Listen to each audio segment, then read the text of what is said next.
Bahujan Samaj party Maharashtra प्रदेश की ओर से 15 मार्च को आयोजित कांशीराम जी जयंती समारोह की पत्रकार परिषद प्रदेश अध्यक्ष सुनील डोंगरे जी द्वारा।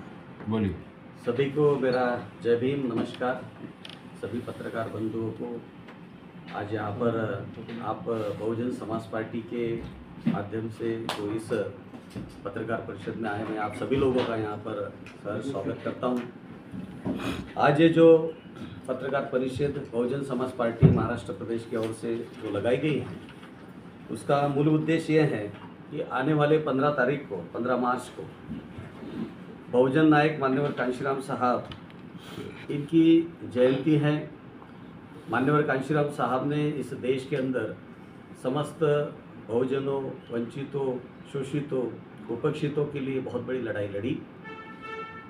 वे पूना के अंदर DRDO में असिस्टेंट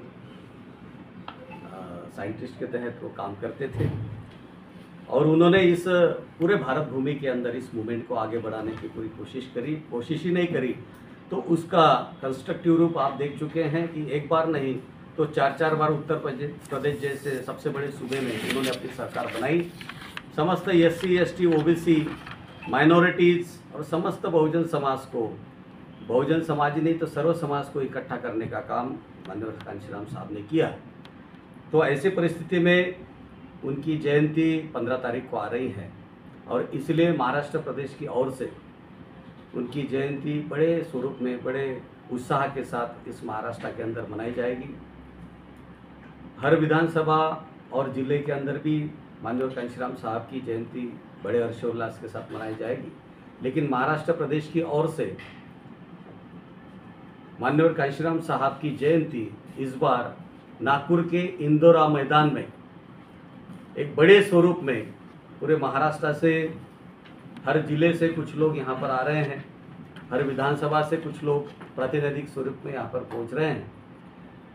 हमारा जो युवा विंग है, हमारी महिलाएं हैं, हमारे बुजुर्ग हैं, हमारे जो हितचिंतक हैं, वो बड़ी संख्या में नागपुर के इंदोरा ग्राउंड में 15 तारीख को इकट्ठा हो रहे हैं इस जयंती के उपलक्ष्य में।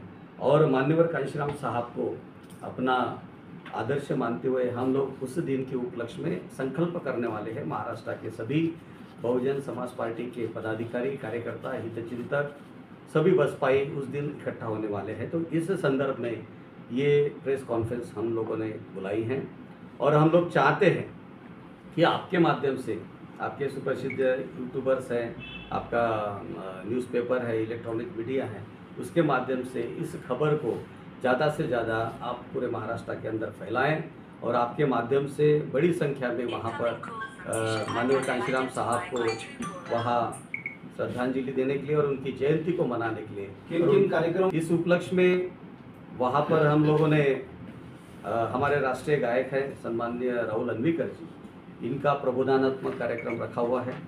लगभग 4 साढ़े 4 बजे वो स्टार्ट होगा। उसके बाद हमारे महाराष्ट्र के प्रभारी माजी सांसद सम्माननीय श्री राजाराम साहब, जो कि 2 बार राज्यसभा में सांसद रहे, एक बार उत्तर प्रदेश सरकार में MLC रहे, तो वो यहाँ पर, और बहन जी के PRO भी रहे हैं, तो अभी वो महाराष्ट्र के प्रभारी के रूप में काम कर रहे हैं। इस कार्यक्रम की मुख्य अतिथि वो रहेंगे, मुख्य मार्गदर्शक वो रहेंगे। पहले तो राहुल अन्वीकर जी का कार्यक्रम होगा और 6:30-7 बजे सम्माननीय राजाराम जी का प्रबोधन होगा। सभी महाराष्ट्र के जो प्रदेश कमेटी हैं, जिला कमेटी हैं और विधानसभा कमेटी हैं, वो सारे के सारे लोग इस कार्यक्रम में शामिल होने के लिए बड़ी संख्या में यहाँ पर पहुँच रहे हैं। तो हमारी अपेक्षा यही है कि आप इसको बड़ी संख्या में, बड़ी तादाद में आप लोगों तक पहुँचाइए। दूसरी बात यह है कि आज ही हमारे महाराष्ट्र के सभी विधानसभा के साथियों ने 228 विधानसभाओं में और 36 जिलों में महाबोधि विहार का जो आंदोलन चालू है बिहार के अंदर, उस बिहार के अंदर जो महाबोधि विहार का आंदोलन चालू है, उस आंदोलन को हमने अपना समर्थन जताया है और हमने ज्ञापन भी माननीय महामहिम राष्ट्रपति जी को सौंपा है कि वो इस संदर्भ में बहुत ही जल्दी कदम उठाए और वहाँ पर जो हमारी डिमांड्स है, वहाँ पर जो बुद्धिस्ट मॉन्क बैठे हैं, उनकी जो डिमांड्स है वो फुलफिल करेंगे। शुरुआती दौर है हमारा कि हमने 288 और 36 जिलों में डेमोन्स्ट्रेशन दिया है। सड़कों पर भी हमारे वहाँ के बिहार के जो हमारे साथी हैं वो वहाँ पर उतरे हैं, उनके साथ में वहाँ जाके आए, उनके साथ बैठे हैं, उनके साथ संघर्ष कर रहे हैं, तो चल रहा है।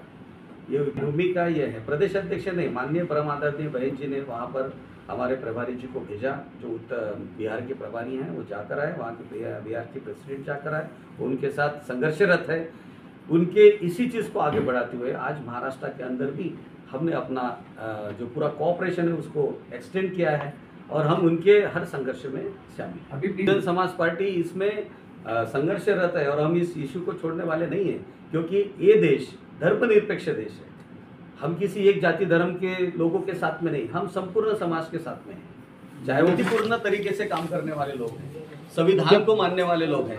परम आदरणीय बहन जी जिस तरीके से हमें गाइडलाइन देती है, हम कभी भी डिसिप्लिन को ब्रेक नहीं करते। ये छोटे छोटे संगठन का उनका कोई औचित्य नहीं है, वो अपने हिसाब से काम करते रहते हैं। हम इनके ऊपर कोई दोषारोपण नहीं करते, उनका अपना काम करने का ढंग है। बहुजन समाज पार्टी का अपना काम करने का ढंग है। हम पूरे देश के अंदर काम करते हैं। आगे की रणनीति परम आदरणीय बहन जी ठहराएगी, लेकिन यदि गरज पड़ा, आपने देखा होगा इसके पहले जब शेड्यूल कास्ट शेड्यूल ट्राइब के ऊपर आघात हुआ, जब हमारे रिजर्वेशन के ऊपर माननीय सुप्रीम कोर्ट जी ने 1 तारीख को जब 1 अगस्त को जब ये सुप्रीम कोर्ट में आदेश पारित किया, रिजल्ट दिया, तो उसके खिलाफ सबसे पहले और सबसे ज्यादा चिल्लाने वाले और रोड के ऊपर उतरने वाले परम आदरणीय बहन जी के हिसाब से, उनके मार्गदर्शन के हिसाब से हम लोग थे। पूरे महाराष्ट्र को नहीं, पूरे देश को बंद किया हमने। इस इश्यू को अभी हम लोग स्टडी कर रहे हैं, बहन जी भी इसको स्टडी करें और वक्त आया तो हर तरीके से हम लोग तैयार हैं।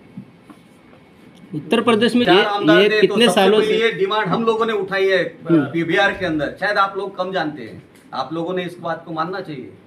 इस बात को सबसे पहले उठाने वाली बहन मायावती जी हैं। जब हमारे 4 आमदार थे तभी हम इस बात को वहां के सरकार के अंदर हमने उठाई।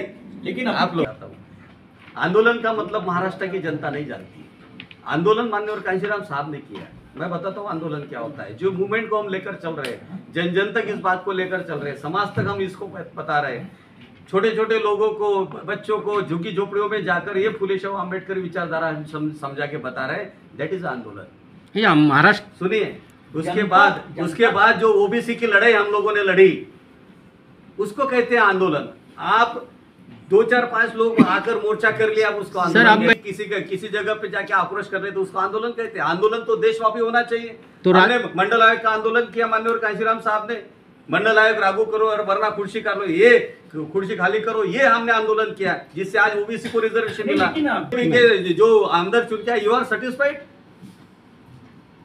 फिर आप कैसे कह रहे हैं हम लोगों को कि हम सेटिस्फाइड है? हम सेटिस्फाइड हो ही नहीं सकते। हमें मालूम है ये क्यों हुआ है, कैसे हुआ है। अरे यहाँ तक कि एलन मस्क कह रहा है, यहाँ तक कि वो अमेरिका का प्रेसिडेंट कह रहा है, फिर भी आप कह रहे हैं कि किस तरीके से हो रहा है।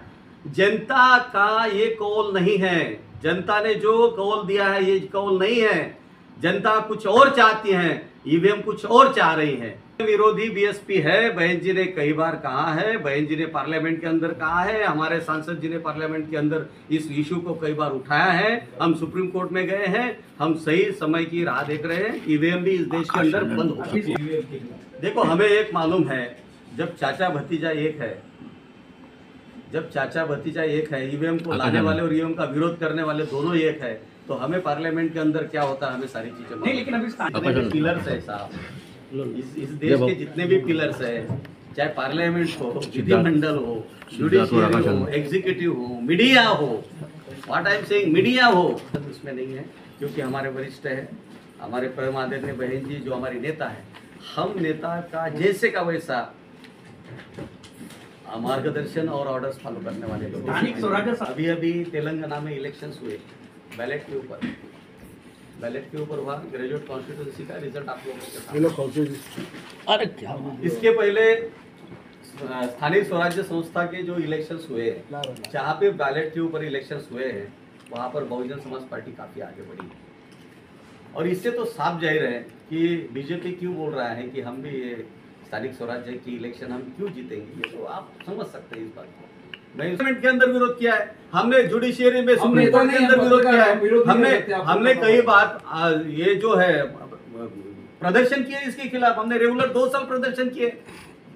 2009 के बाद हमने कई बार प्रदर्शन किए, 2014 के बाद हम रेगुलरली आजाद मैदान से लेकर तो तुम्हारे यहाँ तक संविधान चौक तक हम प्रदर्शन किए। हमने देख लिया है, हमें ये बात मालूम है कि जिसने ये मशीन लाई और जिसने इसको सपोर्ट किया, ये दोनों साथ में मिले हुए हैं और इन दोनों की संख्या देखा जाए तो एक पक्ष में विपक्ष में है।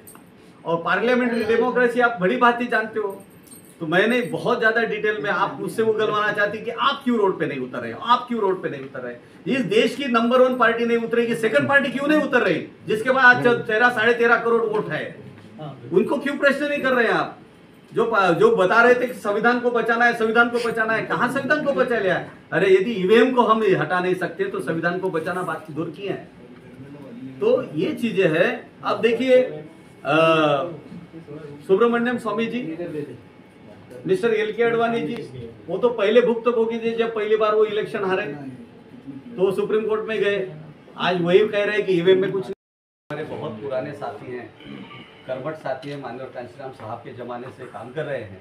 ऐसे पुराने साथी को महाराष्ट्र प्रदेश की कार्यकारिणी सदस्य करके मैं इनको आज अपॉइंट कर रहा हूं और वो इस मूवमेंट को बहुत ही आगे बढ़ाने के लिए, मूवमेंट की विचारधारा को आगे बढ़ाने के लिए प्रचार प्रसार का काम करेंगे, मीडिया का काम करेंगे। चलो अभी